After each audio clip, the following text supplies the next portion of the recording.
Isso evoluiu mais ou menos no mesmo nível da evolução do crime organizado? Absolutamente. Não. Não por uma razão clara. Está perdendo a guerra de maneira absurda. Como é que você vê isso? O Estado brasileiro está perdendo a guerra e por uma razão simples. O Estado está engessado em garantias constitucionais que não fazem sentido terem sido constitucionalizadas garantias processuais, que torna tudo nulo, porque passa a ser uma adoração à forma. É o país no mundo ocidental que mais constitucionalizou garantias processuais, como se o problema fosse garantias aos acusados e não às vítimas. A palavra vítima você não encontra protegida na Constituição Federal, mas os direitos dos acusados muitas vezes. Isso significa uma filosofia de Estado e de política criminal, porque a polícia é um reflexo disso. A polícia vai ser um braço do Estado que neste momento é um braço que não está armado ou que não anda par e passo com aquilo que faz o mundo criminoso, que não tem regra, tem dinheiro ilimitado, inclusive, para comprar políticos e pessoas em posições estratégicas no Estado. A luta vai ser sempre assimétrica. Ou o país se conscientiza do grave momento em que vive, ou esse discurso da colombinização, se transformar a Colômbia de 85, da época de Escobar, está às nossas portas, ou está à nossa porta. Só não enxerga quem não quer ver, não é? Doutor Edilson, o que falta para a gente virar um narco-estado do ponto de vista da definição semântica dessa palavra? O senhor fala aqui, está comparando o Brasil que aconteceu na época do cartel de Medellín, do Pablo Escobar, porque nós temos a morte de um agente do Estado. Dr. Rui Ferraz Fontes foi delegado-geral de polícia aqui em São Paulo, mas ele era secretário municipal de Praia Grande e, ao que tudo indica, estava investigando também o crime organizado na cidade do litoral paulista. O que falta para o Estado brasileiro virar um narco-estado e ficar ainda mais refém do crime organizado? Caríssimo Pedro Campos, talvez falte somente a palavra aceitação. Dizer, nós já estamos. É uma questão, a situação assim, ela é simbiótica e é um degradê. Não existe um ponto matemático que se cruza a fronteira. Um país que é o campeão mundial de homicídios em números absolutos, um país que, em contrapartida das 10 maiores economias do mundo, e o Brasil nelas está inserido, é o único que não tem prisão perpétua, conquanto seja o país mais violento, já mostra que o Estado está centralizado na proteção dos direitos dos acusados. Pegue-se agora o plano de política criminal do ministro da Justiça. Eu fiquei escandalizado. É colocar na rua presos e não construir presídios para colocar encarcerado delinquentes. Nós temos muito mais gente que precisa ser preso do que preso que precisa ser solto. Eu nunca vi no mundo ocidental, eu estudo direito comparado, um outro sistema de direito processual que seja, tal como o nosso, centrado nos direitos dos acusados. E isto é uma mensagem fortíssima para eles. Porque se eles se protegem entre si e sabem que pode contar com a proteção do Estado, inclusive constitucional, onde a palavra da vítima é esquecida, ela é tal ponto desprezada que ela não existe na Constituição, o que falta para aquele que tem um potencial e vontade de delinquir passar ao ato? Não falta nada. Vale dizer o seguinte, nós seremos o Estado, o narco-estado, a partir do momento que compreendamos que a realidade já está aí descrita substantivamente. Basta aceitar a nomenclatura. Mas aí eu penso o seguinte, essa movimentação policial que existe hoje lá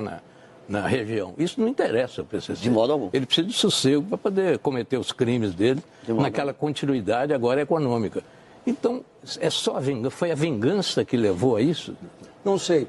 Só um reparo, existe sim a sintonia de algumas organizações criminosas, tanto quanto existe uma guerra entre elas pela disputa bilionária do mercado de drogas. Verdade. Então é preciso dizer que grande parte dos homicídios hoje são praticados entre eles na disputa do bilionário mercado de drogas. Mas o problema nodular nisso daí, me parece, este caso acontecido em Praia Grande, o caso do juiz assassinado, os promotores que andam diuturnamente com proteção de outras autoridades, juízes, são centenas de autoridades ameaçadas no Brasil, enquanto na Colômbia, na época de Escobar, mataram centenas de autoridades do Poder Judiciário, no Brasil algumas já começaram. E o futuro se mostra extremamente preocupante. Nós já entendemos que quando se trata de dinheiro, todos somos da mesma religião. E eu completo.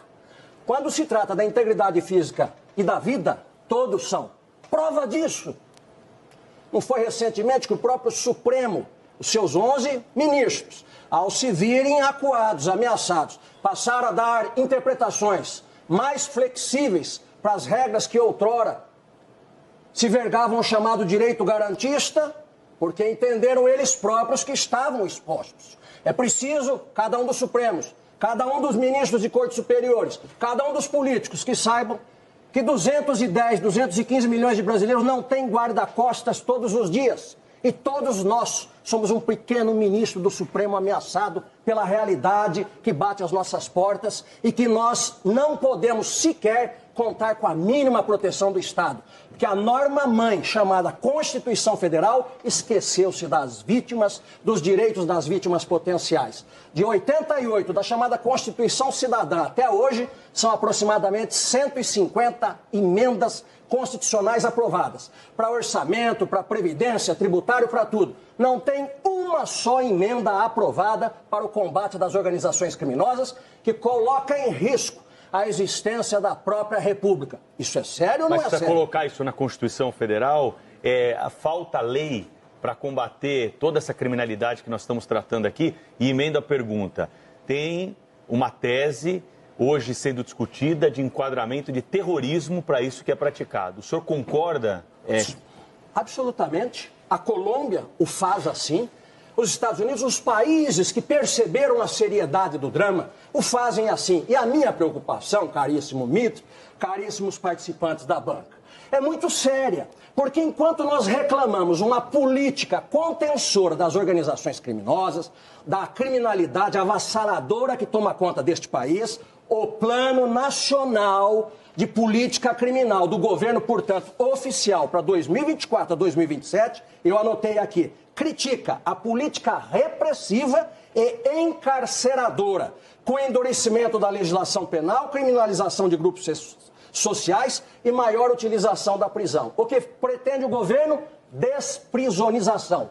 Eu gostaria de saber quem foi o gênio da garrafa térmica e baseado em que conhecimento, que faz 4 décadas aproximadas que eu estudo isso, que é capaz, neste momento grave de incêndio social da criminalidade, propor como política nacional para 4 anos, e agora tem uma PEC apresentada pelo governo para ele centralizar a política nacional, tirando a autonomia dos estados. Quem teve esta ideia de propor de centralizar, ao mesmo tempo que faz um discurso libertador de criminosos, que prisão não resolve? É como se os departamentos penitenciários, como se o Ministério da Justiça não acreditasse ele próprio no que faz. É como o professor de direito penal que dá aula de direito penal criticando o direito penal. Você não pode comandar a organização dos presídios, a punição no Brasil, a segurança, dizendo que ela não serve, que tem que soltar. Já bastam aqueles que jogam toda a culpa na economia. O problema da maldade humana ele é muito mais complexo do que setorizar na economia, na medicina. E o que cabe ao Ministério da Justiça é construir presídios necessários para atender a demanda nacional. Um detalhe, cada presídio de segurança máxima nacional, federal, custa aproximadamente de 40 a 45 milhões. São 4, né? São apenas 4. O escândalo do INSS, que fala em 5 bilhões, daria para construir centenas. O custo da corrupção anual no Brasil, em torno de 3% do PIB, seria mais ou menos 300 bilhões. Fiz os cálculos. Presídios de segurança máxima seriam construídos em torno de 7.500 presídios. Nós temos 5. 5. Mas não é uma piada de mau gosto? É. Doutor Edilson, Ministério Público também, essa preocupação que o Pedro colocou. Já foi detectado, mas tem um fenômeno mais fácil, funcional. Compram autoridades. Já existe. Já foi afastado o juiz, já teve investigação sobre o promotor. Compram. Há resistências mentais tão diversas quanto os dias da semana ou as estações do ano.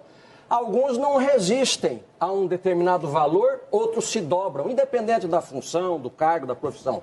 Outros, mesmo na pobreza, resistem a todas as tentações. A infinita fauna humana também está presente, infelizmente, dentro das nossas instituições, dentro dos nossos poderes. De forma que o problema não é o poder em si, são os mecanismos que o Estado coloca a serviço da sociedade para expurgar eventuais membros corrompidos e para impedir que estes cheguem até nós. É por isso que é uma questão profundamente cultural e filosófica. O Estado brasileiro percebe que, de acordo com como dizem os estudos recentes de universidades norte-americanas, nós já temos 1/4 aproximado da nossa população capturada, vivendo sobre as regras das organizações criminosas, o que coloca em risco a República. Ou o Estado se apercebe e muda absolutamente a política criminal no combate ao mundo criminoso, ou o Estado vai se destruir. Ainda não começaram a trucidar autoridades e a matar, como fizeram na Colômbia, porque confiam na corrupção.